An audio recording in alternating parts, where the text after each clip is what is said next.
छोटे मुस्लिम भक्त के लिए अपना रथ रोक दे। बहुत समय पहले की बात है। श्री जगन्नाथ महाप्रभु के एक महान भक्त थे जिनका नाम था सालबेग।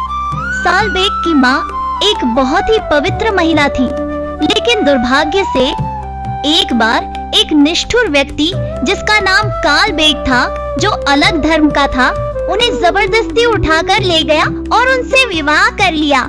बाद में उनके गर्भ से एक सुंदर बालक का जन्म हुआ। यही थे सालबेग। सालबेग की माँ ने बच्चे को जन्म देने से पहले एक बार सोचा कि क्या वह अपने आप को समुद्र में सौंप दे, लेकिन फिर उन्होंने सोचा इस छोटे निर्दोष बच्चे का क्या दोष है, यह तो मेरे पूर्व जन्मों के कर्मों का फल है। बस यही सोचकर उन्होंने अपने बच्चे को जीवन दिया। सालबेग बचपन से ही अपनी माँ से बहुत प्यार करते थे। वे हमेशा अपनी माँ के पास रहते और माँ उन्हें श्री जगन्नाथ जी की मीठी मीठी कहानियाँ सुनाती थी। माँ बताती थी जगन्नाथ जी की आंखें कितनी बड़ी हैं। जानते हो क्यों? क्योंकि दुनिया में इतनी भीड़ होती है, अगर उनकी आंखें छोटी होंगी तो वह सबको देख नहीं पाएंगे। इसलिए उनकी बड़ी आंखें हमेशा अपने हर भक्त को देखती रहती हैं। सालबेग गांव में बहुत दूर रहते थे और उन्होंने कभी जगन्नाथ जी के दर्शन नहीं किए थे, लेकिन माँ की कहानियों से उनके मन में भगवान के लिए गहरा प्रेम भर गया था। जैसे जैसे सालबेग बड़े हुए, उनका मन व्याकुल होने लगा। वह अपनी माँ से बार बार पूछते, माँ, आप मुझे जगन्नाथ जी की कहानियाँ सुनाती हो, पर मैं उनसे मिलूंगा कब? मैं उनके पास जाना चाहता हूँ। उनकी माँ यह सुनकर दुखी हो जाती थी, क्योंकि उनके पति कालबेग उन्हें कभी पुरी जाने की अनुमति नहीं देते। एक दिन सालबेग अपनी माँ के साथ छत पर बैठे थे। तभी उन्होंने देखा कि बहुत सारे लोग बैलगाड़ियों में सामान भरकर कहीं जा रहे। सालबेग ने पूछा, माँ, ये सब लोग कहाँ जा रहे हैं? माँ ने खुशी से बताया, बेटा, जगन्नाथ जी की रथ यात्रा आ रही है।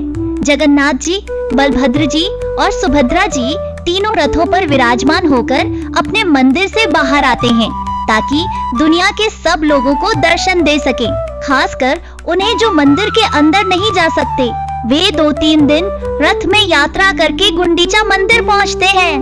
ये सब लोग उन्हीं के दर्शन करने जा रहे हैं। यह सुनकर सालबेग बहुत जिद करने लगे, माँ, मुझे भी जाना है।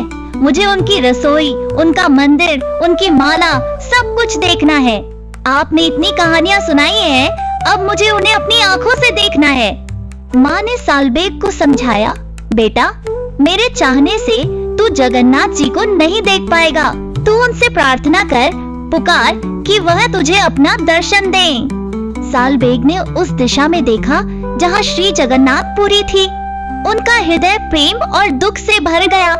उन्होंने आंखों में आंसू भरकर उड़िया भाषा में भगवान को पुकारते हुए एक गाना गाया। वह कहने लगे, हे नीलांचल पर्वत के मतवाले हाथी जगन्नाथ, मुझ दीन दुखी पर दया करो।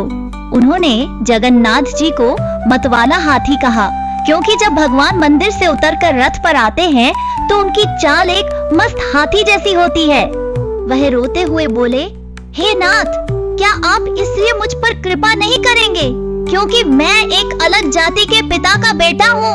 आप तो वो हैं जिन्होंने एक इंसान नहीं बल्कि हाथी गजराज को घोर संकट से बचाया था। जब गजराज को मगरमच्छ ने पकड़ा था, तब आपने अपना सुदर्शन चक्र भेजकर उसकी रक्षा की थी। नाथ, मैं भी आपको पुकार रहा हूँ, मुझे भी यहाँ से ले जाइए। मुझे आपको देखना है, बस यही मेरी इच्छा है। जगन्नाथ जी का रथ रुक गया। उधर जगन्नाथपुरी में रथ यात्रा शुरू हुई। पहले बलभद्र जी का रथ चल दिया, फिर सुभद्रा जी का रथ भी चलने लगा। लेकिन जैसे ही श्री जगन्नाथ जी के रथ नंदी घोष को लाखों लोगों ने मिलकर रस्सी पकड़कर खींचना शुरू किया, रथ एक पत्थर की तरह जमीन पर जम गया। वह टस से मस नहीं हुआ। पुजारी और राजा सब लोग घुटनों पर बैठ गए। हे महाप्रभु, क्या अपराध हो गया? आपका रथ क्यों नहीं चल रहा? तब श्री जगन्नाथ जी ने राजा को स्वप्न या भाव के रूप में बताया, आज मुझे भीड़ नहीं दिखाई दे रही, मुझे तो बस एक ही चीज सुनाई दे रही है, नीलांचल पर्वत के मतवाले हाथी। भगवान ने बताया, मेरा एक छोटा सा भक्त सालबेग मुझे करुण क्रंदन करते हुए पुकार रहा है। जब तक वह यहाँ नहीं आएगा, मेरा रथ 1 इंच भी आगे नहीं बढ़ेगा। राजा ने तुरंत अपनी सेना और पुजारियों को उस दिशा में भेजा जहाँ सालबेग थे।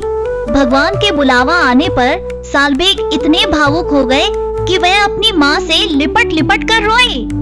सेना के लोग सालबेग को एक पालकी में बिठाकर नाचते गाते हुए लाए। भगवान का रथ 2 दिन तक वहीं खड़ा रहा और उन्होंने भोजन भी नहीं किया। जैसे ही सालबेग की पालकी रथ मार्ग पर पहुंची, जहां लाखों लोग केवल जगन्नाथ जी को देखते हैं, आज सबकी आंखें उस भक्त को देखने के लिए व्याकुल थीं, जिसके लिए भगवान का रथ रुका था। सालबेग को देखते ही श्री जगन्नाथ जी अपने रथ पर ही झूमने लगे। उन्होंने पुजारियों से कहा, जल्दी लाओ, मुझसे रहा नहीं जा रहा, इसे मेरे सामने दंडवत कराओ और मेरे हृदय से लगाओ। सालबेग रथ पर चढ़े और जैसे ही उन्होंने पूर्ण ब्रह्म श्री जगन्नाथ जी के दर्शन किए, उनकी आंखों से आंसू बहने लगे और सामने जगन्नाथ जी की आंखों से भी आंसू गिरने लगे। ऐसा लगा जैसे भगवान की खुली भुजाएं सालों से इसी पल का इंतजार कर रही थी। सालबेग ने दौड़कर महाप्रभु जी को अपने हृदय से लगा लिया। यह देखकर पूरी भाव विभोर हो गई। सालबेग ने भगवान के चरणों में दंडवत किया और फिर वह कभी नहीं उठे। वह हमेशा के लिए श्री जगन्नाथ महाप्रभु के चरणों में समा गए। आज भी कहा जाता है कि रथ मार्ग के बीच में सालबेग की समाधि है और भगवान जगन्नाथ जी आज भी अपने उस प्यारे भक्त की याद में अपना रथ वहाँ पर रोकते हैं। बच्चों, सालबेग को भगवान की भक्ति और दर्शन क्यों मिले? सबसे पहली और सबसे बड़ी बात, सालबेग अपनी माँ से इतना प्रेम करते थे और उनकी हर बात मानते थे। नकी माँ ने उन्हें जो कथाएं सुनाई, उस पर उन्हें पूरा विश्वास था। यदि आप भगवान से प्रेम करना चाहते हैं, तो सबसे पहले अपने माता पिता की सेवा करो, उन्हें प्रणाम करो, उनके चरणों की सेवा करो।